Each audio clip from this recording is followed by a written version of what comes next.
So welcome to Fashion Means Business Fashion Talks, hosted by the Fashion Business School, London College of Fashion. We are joined today by John Hoyle, founder of Sook, a solution to the crisis happening on our high streets. John's vision was to turn empty retail units into digitally enhanced spaces, and he is to discuss today the future of our high streets. As we learn from Business of Fashion that UK clothing retailers will next year become the first in Europe to see the majority of their sales take place online, with online clothing sales overtaking in-store sales 3 years earlier than forecasted. 52% of UK clothing sales are predicted to take place online by the end of 2022, followed by the Netherlands, where 52% of clothing sales are expected to be online by 2025. The pandemic has accelerated the online shift, and high street stores are predicted to be left with £14.5 billion worth of sales shortfall, unless imminent action is taken. So John, what of our physical stores? Can I hand over to you, please, just to share some valuable insights into what Sook and yourself have been endeavouring to do to try and compete against this landscape of shift towards e-commerce and away from physical. So hello everyone, great to be talking to you all. Today you're not going to learn anything about fashion from me, because I am a deeply unfashionable middle-aged man. I'm probably dressed a bit like your dad, unless your dad's trendy. But what I am going to talk about is how fashion is going to play an important part in the life of physical spaces, even with the trends that are happening that Hannah has just described. So before I get onto that, I'm just going to show you a video about what Sook is. For the makers and movers, the buyers and sellers, the dreamers and doers, step away from the computer and into the real world, because there's nothing like being able to look your community in the eye and say, "This is us. So good to meet you. What do you need?" The lights are on, the high street's waiting. Come on in.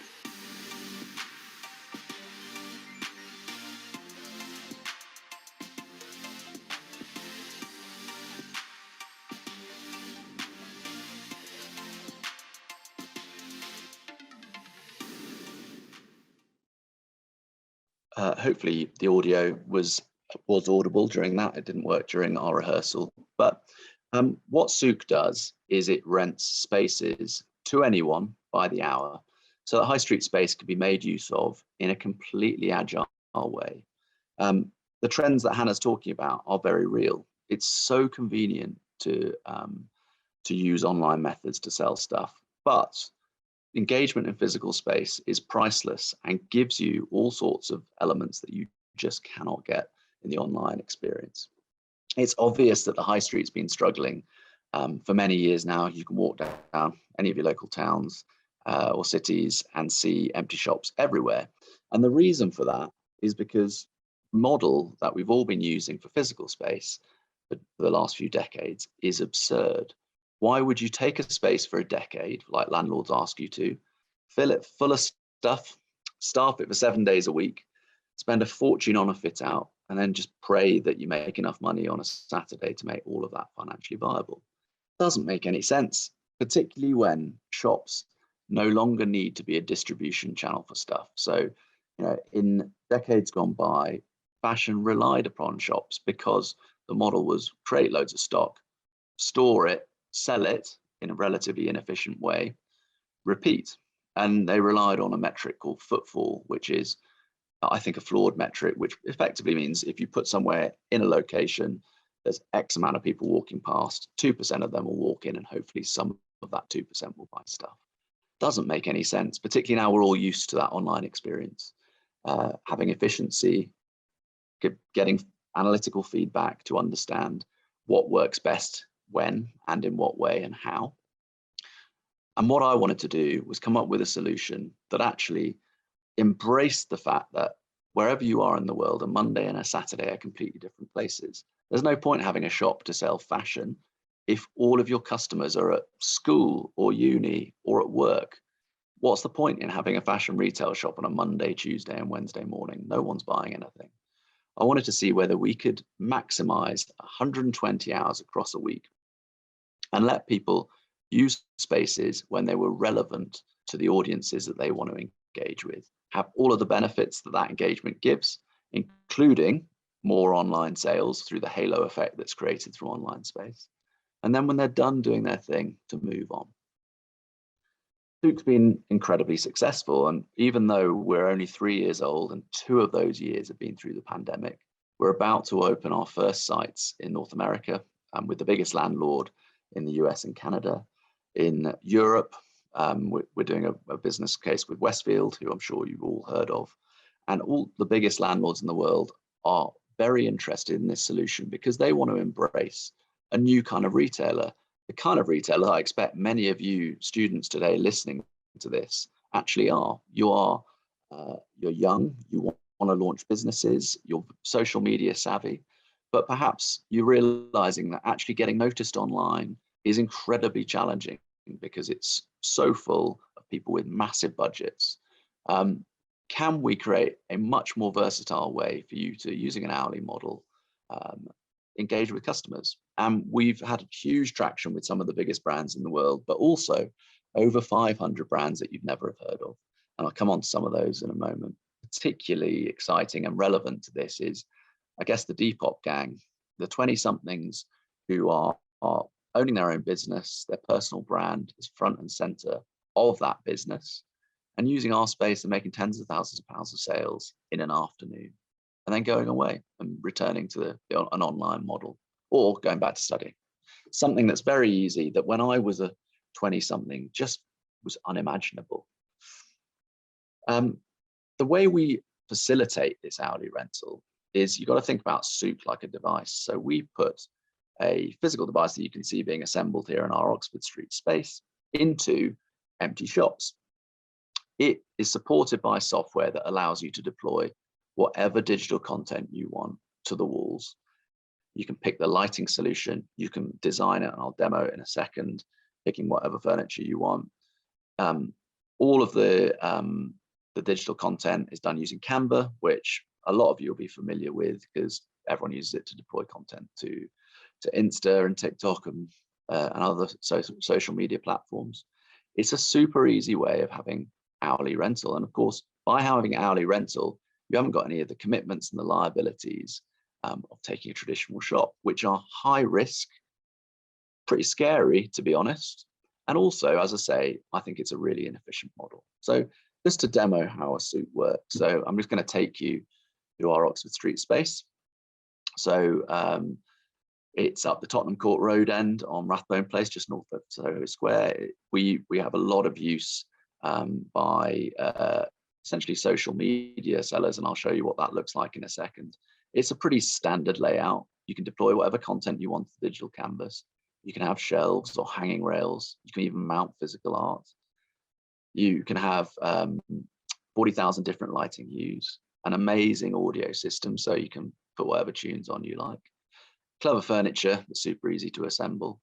And then you can also count exactly what's going on in your shop. So we know on the basis of age, gender, and approximate affluence, who's coming into our spaces. And we know that based on the shoes that the audience are wearing. And then this heat map camera you can see here in the ceiling, that counts everything and also tells you how that footfall is engaging with the digital content on the walls. So you can drive traffic online. You can put a QR code or an NFT around whatever amazing content, video content, fixed content that you want on the walls. And you can see exactly who's engaging with your product, in what way. You can A/B test it. You can multivariant test it, just like you would do online. But you've actually got real customers who you can talk to and learn things that you just don't get from a bot. So to take you to Edinburgh, so this is our space in St. James's Quarter, which is a new shopping centre of Edinburgh. It's super cool. Same thing, blank canvas, right? You can do whatever you want in this space. You can store everything out back, including shelves, including stock. And you can turn this into anything you want. It looks kind of bland here, but I'm just going to take you on to Insta. Do feel free to check out our Insta account and just show you so this is what was last week in that space. It's quite a cool beauty hub. This was inexpensive, a bit of overlay, and they created an amazing experience to do all sorts of cool bits of beauty. Obviously right up my street. So yeah, a super versatile tool that you can use in all sorts of different ways to promote your brand. And what I think is important about that is, I'm guessing that most of you really want to be in the business of fashion, but none of you have thought, oh, I really wish I also knew about real estate. And that's the point. Historically, if you wanted to launch a brand, you need to be an expert in running a portfolio of shops, which is a massive hassle, really expensive, and huge amounts of effort. Like, we're taking the sting out of that, but we're also creating an international physical platform that you'll be able, I hope, to launch whatever fashion business you want and concentrate on what's important to you, i.e. fashion, not real estate. Learn exactly how your product is received by customers in different places, taking hundreds of pounds of risk rather than tens or hundreds of thousands of pounds of risk, and learn and adjust your real estate strategy accordingly. So on to talking about some of our occupiers. So it's been a real voyage of discovery for me personally. I didn't know what Depop was when I launched the business. Now they're one of our biggest customers.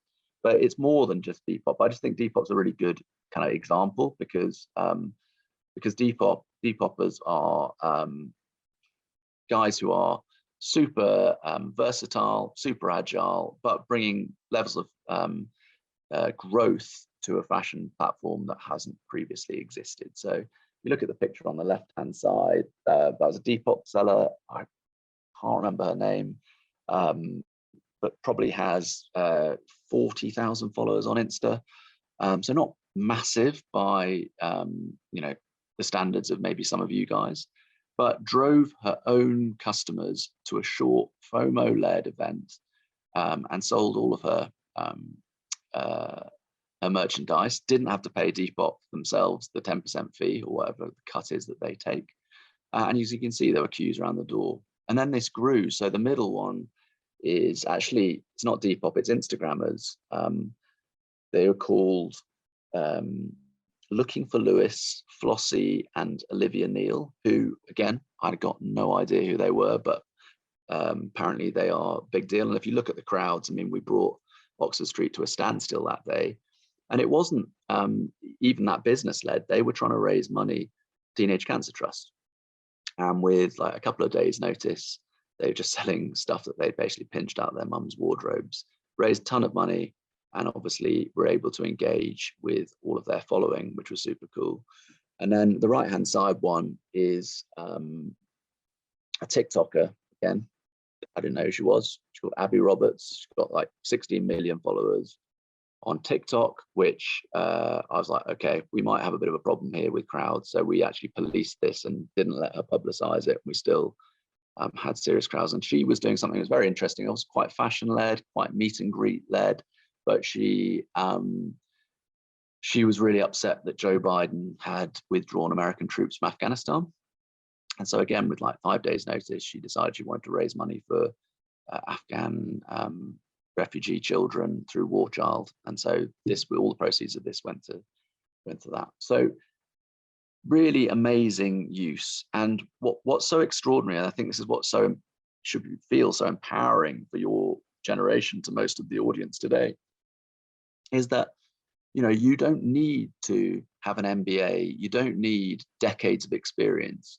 You can create a massive splash using social media to drive engagement in real life. And weirdly, that has the opposite effect of actually boosting your online presence as well through that real life engagement. I think that is a super exciting opportunity that we want to support. So just on utility. So, I mean, I've talked a lot about efficiency. This is the boring bit, I'm afraid, but it's so obvious that shops are inefficient, but yet landlords do not want to let people engage in different ways. You think about how most shops don't open until 10 a.m. They close at 6 p.m. And as I've said, if you're like a fashion retailer, you're not selling anything Monday, Tuesday, Wednesday. Maybe it picks up a bit Friday, Saturday, but a deeply inefficient model. And what we're trying to do is allow different people to use totally different times of the day to support affordable occupancy in relevant sections of the week. So, before 10 a.m. weekdays, we are a fitness studio. At lunchtime, we've just started doing retail banking experiments weekdays, because that's the only time you ever want to talk to your bank manager, if at all. And then our evening slots are super popular in terms of event-led engagement across all sorts of things: fashion, photography, art, meetups, hobbyists, gaming. Gaming's massive. I'm quite excited to see kind of some of the blends that might occur between gaming and fashion, particularly around NFTs. And as we move towards the weekends, that's when we are a bit more traditionally retail focused. But of course, what's exciting potentially for you guys as an audience is your budget's probably quite small, you're students, but you still want to launch businesses. Well, if you've got an ability to drive people to your spaces using social media, then you can take a really cheap hour in the week. Our pricing is just like booking a seat on Ryanair. It's really, really, really cheap if you book at a time that is not a high value retail hour. And it's obviously expensive if you want to be on Oxford Street on a Saturday, but you don't need to be on Oxford Street on a Saturday. You just need to be there at a time that all of your following knows you're going to be there, and push them there and give them some sort of hook. Maybe it's a deal, or I don't know, something that they can't get anywhere else. FOMO is a massive driver and a really powerful way of increasing interest. And we're really proud of the way that all sorts of different brands have used us. I mean, Sook is a social venture at heart, and so really proud of this one, which is a regular user, the first ever disabled fashion brand on Oxford Street called Unhidden. And they used it for all sorts of things, like a traditional shop, ton of parties in the basement, but also like a runway for their models, which was a huge success. And they would not have ever got a look in on Oxford Street if it wasn't for the hourly rental model, which we can supply, but super cool engagements like this. We also work with bigger brands. So we've done quite a lot of stuff with the likes of SumUp, MasterCard, and this particular one is Uber. So hopefully there's no one from Uber on the call, but of course Uber's motivation here was to present themselves as really good employers. This is something called Empowering Journeys. It's all about Uber drivers that have launched brands whilst driving for Uber, and to support them, and I think kind of counter some of the PR against gig economy workers and that sort of thing, and some of the other issues that they've had as employers. But there are loads of big brands that want to engage with you, with small businesses, startups, particularly if they're exciting. The authenticity that big brands get from engaging with small brands is really, really powerful to them, and we're keen to support that. It also makes the occupation of spaces far, far cheaper. And we do a lot of social activations with empowerment businesses. We work with a business called Enterprise Nation, which is a huge small business network. I recommend actually that you all take a look at it if you are interested in launching small businesses. They're called Enterprise Nation, and they support over 5,000 small businesses across the UK. But this particular one was a Scottish women's group who launched all sorts of small businesses in a kind of multi-occupancy scenario in our Sook in Edinburgh and then in Newcastle. Working together with brands that complement you is obviously a brilliant way of saving money, but also you feed off each other's footfall. There's a reason why, traditionally you will find shops that are quite similar next to each other. It's basic kind of GCSE geography, the clustering of similar functions, and there's a reason for it. If you're next to a neighbor who's selling a similar product, you can take advantage of that neighbor's customers. So I recommend thinking about which brands work well with whatever it is that you want to do, and collaborating. This is Abby Roberts, who I was talking about earlier, just some videos of what she did. I mean, obviously her following is massive, and she can monetize that really easily. And the problem we had here was not so much getting feet, it was actually restricting it, because the police had already warned us, if we brought Oxford Street to a standstill again, there'd be trouble. So we actually suppressed it. But, you know, collaborations, as I'm sure you're all aware, you see it, you know, it's commonplace online, but, you know, influencers are a powerful way of marketing your product in all sorts of ways. But we're not just about fashion retail. As mentioned, our spaces have done all sorts of things. We've had a guy turned our South Molton Street space. By the way, you should all take a look at our new South Molton Street space, which is number 10 on our website. It's amazing, and it's right in the epicenter of the southern end of that, surrounded by incredible brands. And obviously South Molton Street has a rich heritage in terms of fashion, as it's the birthplace of Browns and Molton Brown and other amazing brands. But yeah, we've done all sorts of things, from the guy who turned our South Molton Street space into a shrine to his girlfriend and proposed to her, which I think my wife would have definitely said no, but his girlfriend said yes. And we're really proud that, you know, they've now had a baby. It's a really cool story. But as you can see here, there's all sorts of other applications that don't necessarily need high value retail hours, like esports. And I said, I think earlier, I'm very excited about to see how collaborations between fashion and esports develop over coming years. Maybe that's something for you guys to think about. But we are also a place for meetups. We have like reggae aerobics, which is basically lots of twerking as far as I can work out. Salsa, you get like walk-ins off Oxford Street for people to do salsa. I cannot think of anything worse, but people want to use these physical spaces for all sorts of really cool things. And I love it when people use it for stuff that my imaginer had never, ever thought about. So ESG, it is obviously super critical in all the businesses that we all think about these days, that ESG plays a key role. And, you know, using a Sook is actually a responsible thing to do in terms of this, of sustainability of materials. So one of the big scandals that no one talks about in shops today is fit outs that go in the bin. Like constantly, big brands are, obviously there's huge scandal about the materials of fast fashion that I'm sure you guys know a lot about, but no one talks about the fact that when you fit out a shop and then throw it away 12 months later, it's an enormous waste. So we are effectively, you know, £100,000 digital tool that can be used and shared by as many occupiers as we can get into the space. Massive carbon savings around that, even with the screen usage, which is all through sustainably sourced power systems. There are some huge advantages to sharing a fit out, not least because you don't have to pay for it, but also it's great for the planet. And that means that we're really hoping that we will be able to address some of the scandals around physical wastage. And we're doing that by creating this network across the UK. And as I said, we'll be in Europe and North America this year. So we'd love you to consider us as a solution to launch whatever businesses you feel are relevant out of. I think that's it from me. Hannah, if anyone's got any questions, obviously I would love to answer them. Thank you very much, John.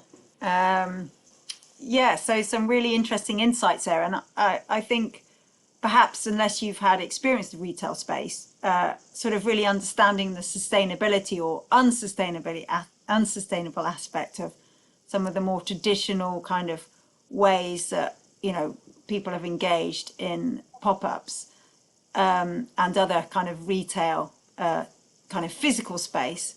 Quite interesting. I suppose I've not thought about how unsustainable some of those practices and processes can be. And obviously Sook with their digitalization kind of overcomes that aspect. I think also, you know, you were encouraging people to perhaps use you as a launch pad for their business, but also, you know, great opportunity for them to keep an eye on what sort of events are actually happening at Sook.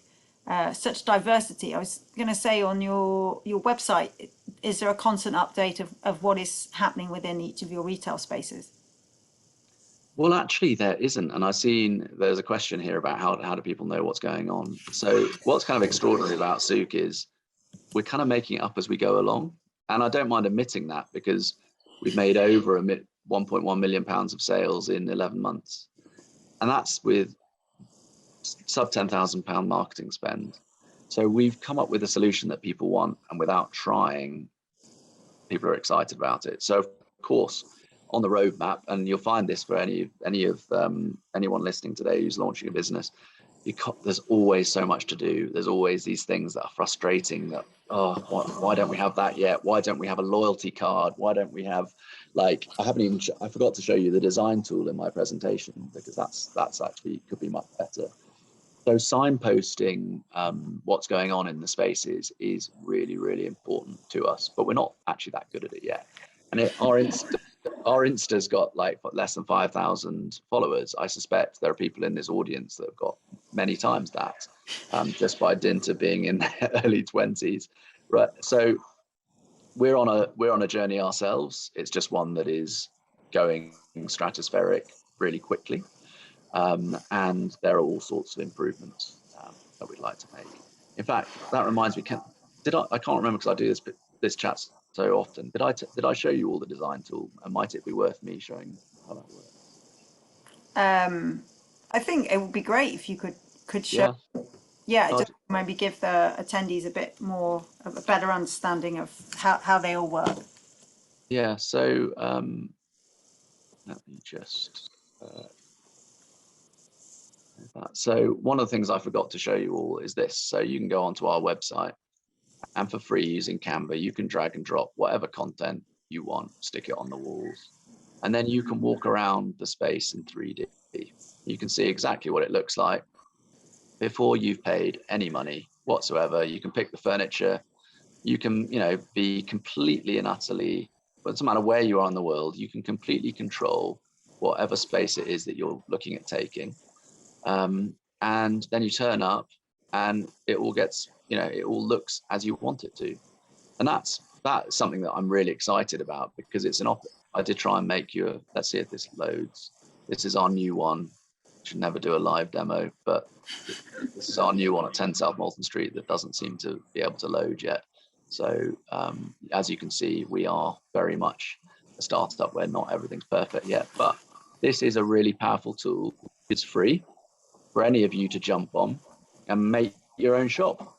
And then if you want, you can come down and see the shop with all your content on the walls before you paid a penny, see what it looks like, which is just a really cool tool for marketing, giving yourselves credibility, etc. That probably ties in, John, with one of the questions about how do you factor in time in between each of your various kind of shop kind of occupiers.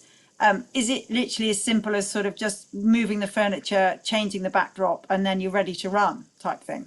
Yeah, so, I mean, we actually kind of discourage, you can do whatever you want in a Sook, right? If you want to bring 10,000 items, you can. But I always say we're kind of the opposite of a Foot Locker in terms of our model. It's not about tons and tons of stock. It's about showcasing stuff and then driving people online using a QR code or whatever to make a purchase online. Because I don't believe that physical retail and online retail are at odds with each other. They just need to work in a bit more harmony. So, yeah, the way it works is we give you 15 minutes for free to set your shop up. If you want to take 3 hours, that's fine. You just pay for 3 hours when you could be selling stuff. And we do have some people take a long time. Some people are incredibly quick, particularly the stock light ones. And it also operates a bit like a theatre set. So as I showed you in that Edinburgh site, there's a lot going on out back. You can spend all that time, which you're not paying for, preparing, everything, and just roll it out when your time arrives. So it's a pretty efficient way of setting things up. What's quite interesting is that, and I won't name them, but a lot of the big brands will be like, oh no, we really need, our agency's going to need to take a look at this because we've got to be right on our brand values, and we're never going to be able to do that in 15 minutes. And you're like, oh, that's a shame. And then you tell them how much it's going to cost them, and suddenly all of that goes out the window because it's such a massive saving. So I think that's just quite interesting. As someone who doesn't really come from a background of brand, I'm always a bit skeptical about it, because I think your brand is about being authentic. And so if you're paying a third party huge amounts of money to come up with something, then it's the opposite, isn't it? And that's why like a lot of the Gen Z Depop lots are so awesome. It's a bit scrappy, but it's authentic. Yeah, and actually, just on that, John, you were saying that, you know, when the bigger brands realize the cost, they're like, oh, okay, this is fine. But could you, one of the questions in the that's being asked is, could you give us a kind of an indication of what is the pricing by hour? And, you know, I imagine this possibly depends on location, given that you've got, you know, a store in Edinburgh, and you've got a few stores in London, you have a store, and then a couple more centrally located. But could you kind of give a kind of rough estimation of the costings, or? Yeah, I mean, it's very hard to do that, because we're designed to be completely dynamically priced.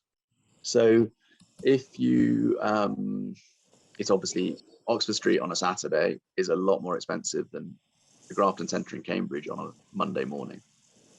And we have charged, the smallest we've charged is £10 an hour. So actually the minimum viable product, so the MVP that I did before all of this started, I just took a pretty average space in Cambridge, stuck 17 screens on the wall, rented it for 10 quid an hour. And the price didn't move because I didn't have the sophisticated enough device system to do it.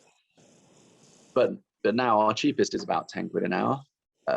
And like, it's surprising how much of the week is £10 an hour, because basically retail space isn't that valuable until the weekend. But the weekend, it does become quite expensive on Oxford Street. The most we've sold it for is £550 an hour. That's why I advocate being cute about it. Like, if you can drive your own customers, take a Tuesday morning. It's what Abby Roberts did. Saved herself a fortune. Now, not everyone's got 16 million followers, but if you can use those tools to get people there, then why pay through the nose for it? I know that doesn't answer the question, but like, it's impossible to really give a tighter answer. Go on the website, talk to our sales team. If you mention my name, I'll give you a good price. I think that kind of gives a sort of an indication of where you gave the maximum price there, of sort of £550 an hour, as low as £10 an hour. Does that include the 15-minute kind of setup? And Yes. Is there actually a 15-minute takedown time as well, or is there Yeah. a way to factor that in? Yeah, you get 15 minutes, stick it up, 50 minutes, take it down. We're quite ruthless about kicking people out, particularly if you've got occupiers coming in next, because, you know, otherwise people get angry. It's a simple one-off price. Everything's included. You know, that's, you know, if you do use, you know, engage with a landlord, normally you've got to think about utilities, you've got to think about Wi-Fi, furniture. We got everything. Literally, it's turnkey. You turn up, pick your music, pick your lighting, off you go. And are there staff that are actually at the Sook stores to help sort of bring out the furniture and you know, set up the board table or the racks or rails, or is that really down to the person taking the space? So at the moment, we found that our first-time users do need an arm put around them. So we provide, you know, someone's there to help you know, make sure you're comfortable, show you how it all works. We find that once people have used it the first time, the second time, they really don't need anyone. But and then we will provide staff, but it's at a cost. Yeah. Okay. And there's just a question here. So, you know, you flashed up sort of how a week in the life of Sook looks like, and there was quite a lot of diversity there. But let's say you have a customer that comes in and picks up a brand on Monday afternoon, really likes it, goes away, and then comes back sort of towards the end of the week. Is there opportunity for, you know, someone for them to kind of speak to, who can perhaps go, oh yes, that brand that, you know, you saw on Monday afternoon is now available here, or really is it a case of perhaps the brand that's taking the space to sort of promote that it's a temporary time that they're in that space, and to engage with them through social media or some other form of comms? So our goal ultimately is to be able to serve the customers of our occupiers better than they can themselves. So let's say you don't have a social media following, but you still want to benefit from it being cheap on a Tuesday. We'll be able to drive customers to you, and that's important in terms of the sort of the signposting element, because we want everyone who's taken occupation in Sook be able to be found easily through our platform. So, I mean, this doesn't exist yet, but it's on the roadmap. We'd like to have essentially an affiliate link of every occupier, so people can come to our shop. Oh, I came here to see this amazing fashion brand, and it's now a Pilates studio. How do I find it? Scan a QR code, time, date, location, bang, and then we are driving traffic to the online platforms of those users in perpetuity after they've taken occupation. Brilliant. And I've been to a couple of your spaces, and I know at your Tottenham Court Road space, you've actually got a really fantastic space sort of underneath the store, which is great for sort of meetings and other events. And I believe you've held a fashion show there and a few other things. One thing that I noticed when I came to the Tottenham Court Road site, and I don't know if this is across all of your Sook stores, but you actually have some beacons in the store that collect data. And actually, I've got a question here from Blanca Romero, asking, what data points are you able to provide, and what sort of information sharing is there from those that visit the store during the time that you may be taking it? Yep. So we got age, gender, and affluence counters linked to obviously footfall passing, left and right, and the peel off rate into the shop. So that breaks down in all sorts of different ways. Then, as I think I described, there's the heat map camera that tells you exactly how that footfall is engaging with the digital content on the walls. We also have sentiment analysis in a couple of our spaces, not all of them. It's getting a bit creepier, obviously. It's all anonymized. We're completely GDPR compliant. However, the sky is the limit, really. The Sook is a lab. And the way I like to describe it is it's a bit like an iPhone. And maybe when you can look at the device behind me, be like, that's nothing like an iPhone, but the principles are the same. It will iterate. If you look at the iPhone 1, how crap it is compared to what we've all got in our hands today, what you can see behind me is the iPhone 1 of Sook. It is a physical device which will iterate, and it's supported by software that will update. And that applies to everything within the space. Our data offering will be completely different probably next month. It's moving so quickly. The way that we price stuff, what we offer, the furniture solutions, it will probably be floor to ceiling digital in some locations. Although actually in South Molton Street, we've just done a much less digital shop, just because the fashion and art brands there want their stuff to shine more. So I hope I'm not dodging that question, but the point is, it is a movable feast with any startup, and it's iterating really, really quickly. Yeah, so at the moment you're sharing, you're sharing what data you can, but you have plans to, in the long run, be able to share more data potentially, depending on what's needed by the market. Yes, and it will also be probably the most valuable part of our business, because imagine if I can say to one of the people who's got a fledgling business in the audience today, I know exactly how you can optimize your sales in Manchester. Or take it back a step, that people are thinking, oh, I need a pop-up. Now, my instinct is I need to be in Shoreditch for a week in September. We'll be able to tell you, backed up by data, whether or not your gut feel is correct. And it's probably the most likely, who knows what the answers are, but it might be, for whatever reason, your brand will resonate most in Sheffield in January. On a Thursday afternoon. Yeah, who knows? But it's very unlikely that I'll take a space for a week and it's got to be in the trendiest space I can think of is going to be the right answer. I think also what could be really interesting for a lot of, online businesses, they have a lot of data that they collect on the journey of their customer online, but then to be able to see how that differs perhaps in the physical space could be really interesting.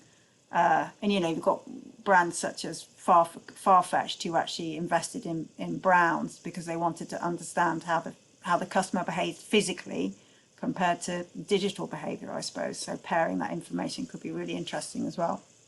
Well, exactly. I mean, I can give you a couple of snippets. One I can probably talk about openly, which is Freddie's Flowers, which you may be aware of.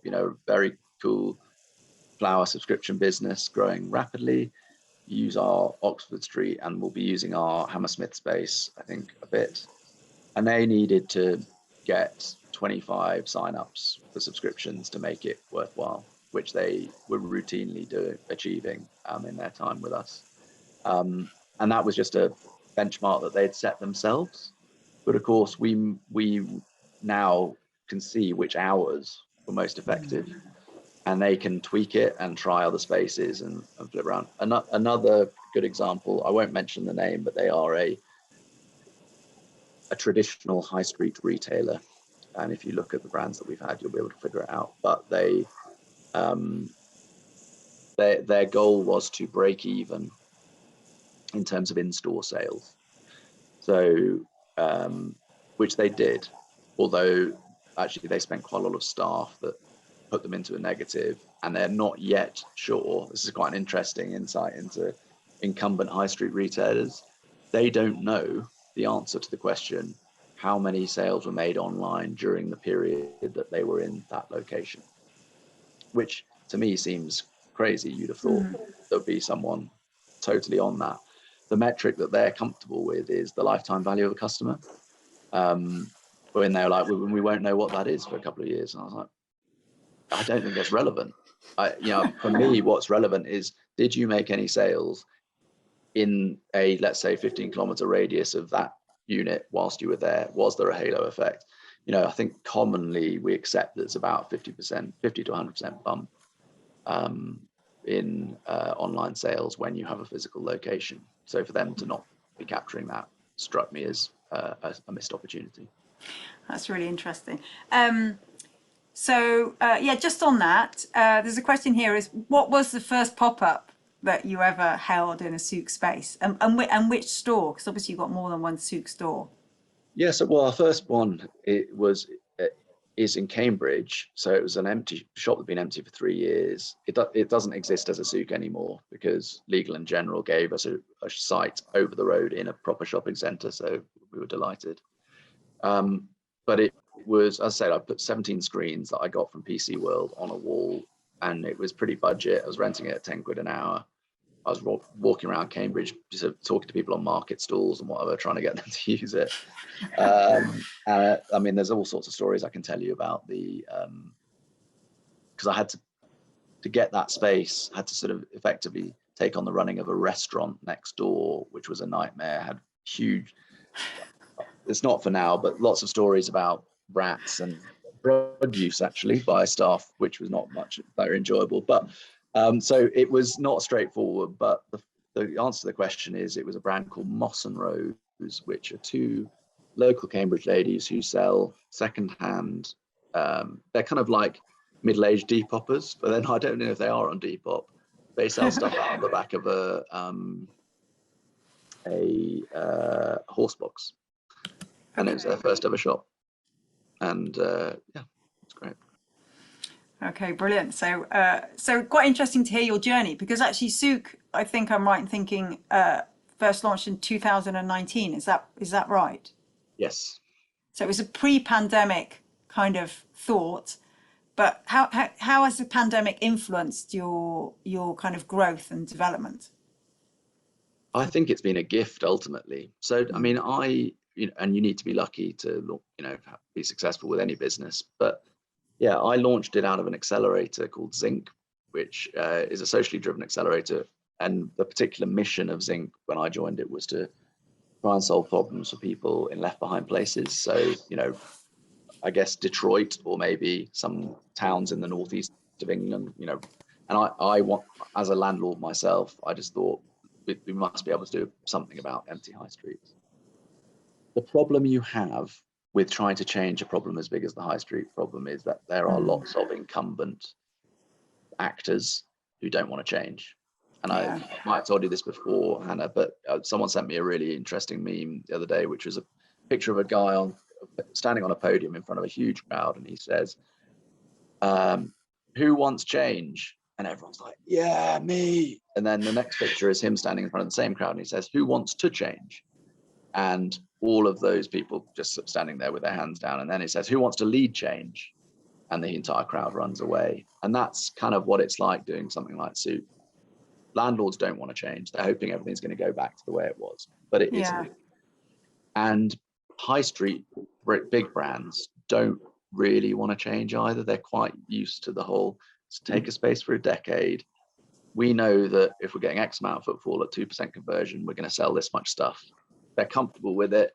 That's how they want to do it. And that's why the audience today is such an important target market for us, because they're up for adoption, doing things differently. The pandemic has been a gift because it has opened up attitudes in a way that didn't exist beforehand. Everyone's like, look at working from home. Like, this generation of students will never know the slog that Hannah, I guess you and certainly I went through, which is having to go to work every day.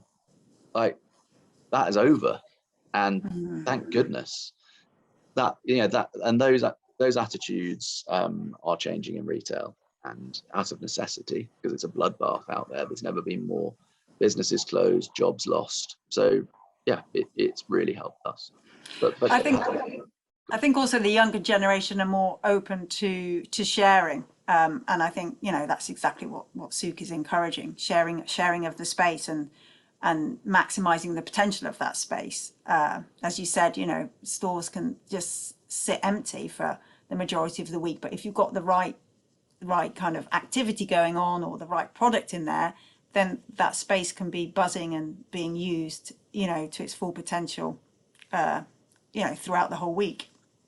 There is a question here from, and apologies for the pronunciation, but Guanji, who's I believe has probably been past the Sook shops, and she was just saying that when she goes past the Sook shop and there's nothing going on, it can look slightly sort of bare and empty. And if there's any sort of plans on how to perhaps make it more attractive to customers, or when there isn't anything going on, or when you go past in the evening when it's all closed up, have you got any plans to sort of promote, I suppose, what Sook can potentially do? Yeah, again, something we need to get much better at. Better digital offer when one of our biggest investors is actually an out-of-home media business. So, there are obviously advertising opportunities which you can get away with within the terms of the lease. And what's important about that is it drives revenue when the shop's closed, which means it can be more affordable for people when it's open. I think there's so much that can be done to make it more engaging. I'm always really impressed by Loan Design Club. I'm sure you guys have come across them. They basically dress windows, QR code, it's engaging. There's no reason we couldn't imitate that and do things that are not just about fashion, because fashion's an important part of retail, but it's not all of retail. And my whole sort of philosophy is that we want open spaces up to everyone, not just retailers. So yeah, we can definitely get better at that. I think from a window frontage, it's a bit like my brand comment. It is, of course, important, but conversion rates are so low. On average, less than 2% of people who walk past a shop go into it. You wouldn't accept that in many other walks of life. And so you're talking about small margins in terms of window, in terms of, from an efficiency point of view, the difference that the window makes. And I suppose, is it too controversial to say that if you were really thinking about where your resource is best used, it probably isn't the window frontage. It's probably more a campaign that lets people know that if they turn up at a certain time and day, they'll get something discounted or an offer that will a one-time only offer. That's probably smarter than having a mannequin that's well dressed, because frankly, most people just ignore that. 98% of people ignore that. Yeah, and I suppose once you've got that hype and you've got those people there queuing outside, we love to queue here in the UK, don't we? We probably then join that queue, and then that's probably more of a hook than, as you say, a mannequin in a shop window potentially. We had a talk about 18 months ago. Mark Pilkington, I'm not too sure if you know him, but he came and gave a talk about the future of retail, and he spoke both about physical and digital retail and transformation post-COVID. So there's a question here from Matt just asking whether or not you as Sook kind of have staff or brand ambassadors. Yeah, I mean, we do have staff. We discussed that, and we're about to start our influencer network. So, Okay. I want Sook to kind of be open sourced. I want, I'd like people to be able to, a bit like Fiverr. I don't know if you've ever used Fiverr, which is a great sort of outsourcing business. I want people to be able to design a Sook for the brand. I want artists, photographers to be able to come together and engage and make spaces super engaging for the users and be paid for doing it. And similarly, if you don't have a following, you probably need some help with a brand ambassador or influencer, as they're known on social media, to help you with that. And we should be facilitating that. It's not punitively expensive, and it does make a difference. Yeah. And there's a question here. So, we've spoken quite a lot about hourly rental, but have you ever had a brand or business that's rented the space for more than a week? Yeah, lots. Radley, who are the women's accessories handbag shop, we're in Edinburgh for 3 months. We've had, Uber, MasterCard, Visa did month-long slots. So it's totally flat. We've got it in our 42 South Molton Street. We've actually had a corona testing occupier who'd been there for 18 months nearly, I think, which is a sign of the times, isn't it? Because there's no point trying to sell to fashion retailers during a pandemic, but guess what? The corona testers are very keen. Yeah. So, that's why I'm so deliberately sort of ambiguous about who we're really targeting, because it's everyone. All I want is for the tens or hundreds of thousands of empty shops that sit in the hearts of all our communities to be open for use by as many people as possible, because communities own these spaces, not landlords ultimately. And that's why sharing them is, for me, not just an important social mission, but also a financially sensible one. And it's pretty depressing, isn't it, when you walk down a high street and there's lots of empty units, and perhaps we don't see it quite so much in central London. But I'm from outside of London, and I go home and visit my friends and family, and some of the high streets are really missing. I've got lots of empty spaces and missing that kind of heart and that kind of sort of feeling of sort of community, I suppose, because you've got all these empty units scattered down the kind of main street. Yeah, really quite depressing.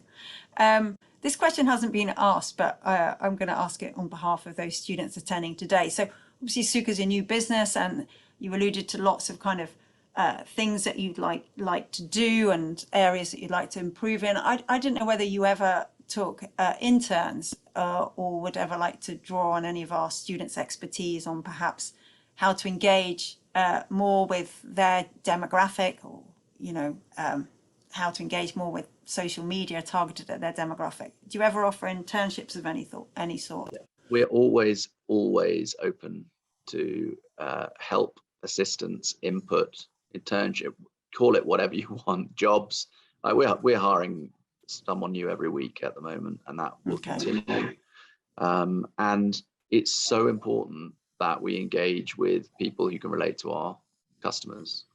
And you can imagine the sort of things I like, probably not really that relevant to Sook's customer base. So I'd love to have some of this audience helping Sook. Just reach out through LinkedIn or by you, Hannah, if you're interested. Yeah, brilliant. Yeah, please, you reach out to me and I can put you in touch with John. And then just kind of final recap. So are you able to just sort of list where you are now, sort of Yeah. store wise? So what locations do you have? And are there any sort of locations that you're planning to open sort of in the next 6 months or so? Yep. So we've got Cambridge, Oxford Street, 2 on South Molton Street. 1 we've just opened in the new I can't speak IKEA Hammersmith, because that's completely different kind of use case. We're hoping to have one open in Oxford imminently, but it has been in legals for 9 months now. I did make a lot of fuss last week, so that hopefully will start moving along. And then we're opening one Edinburgh. Edinburgh. We've got one in well, it's not Newcastle, it's Gateshead Metro Centre, so the biggest shopping centre in the northeast. We've got Manchester, Bristol, Sheffield. So, I mean, we've got one a month coming for the rest of this year, and then we've got Montreal, which we will be opening in the spring. I hope to be in Amsterdam. We've got opportunities in South Africa. We're doing a pilot in Abu Dhabi and Dubai, hopefully this year. Australia. So it's You're going global. Yeah. It's overwhelming. We feel like we are clinging onto a rocket ship, which is, but you catch us at the very kind of in our infancy, really. Yeah. And I suppose it's a great opportunity. You know, you mentioned that Radlett took your space in Edinburgh for 3 months. You know, I imagine they used that maybe to gauge, you know, how successful they were and whether or not they should be looking to open a perhaps more permanent space. I suppose there's opportunity to sort of test markets. Yeah, exactly. You know, it is incredibly painful and expensive to set up a pop-up shop as a one-off, unless you use the Sook model, and then it is as straightforward as it can be. I mean, you don't even need to attend. As I say, you could be, you know, your brand could be from Australia, and we would make everything happen for you in the UK. And we've done that actually with quite a lot of South African brands, interestingly. Yeah, hence the South African look. John, thank you very much for giving up your time today. Great. Thanks for having me. Really appreciate it. And yeah, although I've been to the Sook stores myself, actually, I learned a lot from the presentation, and it was really great to see, you know, your kind of digital tools that you can use to set up the store and navigate around the store and actually see how Sook looks even before you've got into the physical space. So thank you very much for your time today. Really appreciate it. And yeah, good luck. Good luck with all your plans and holding on to that fast moving rocket. See you soon. Thanks. Okay, thank you very much. Take care.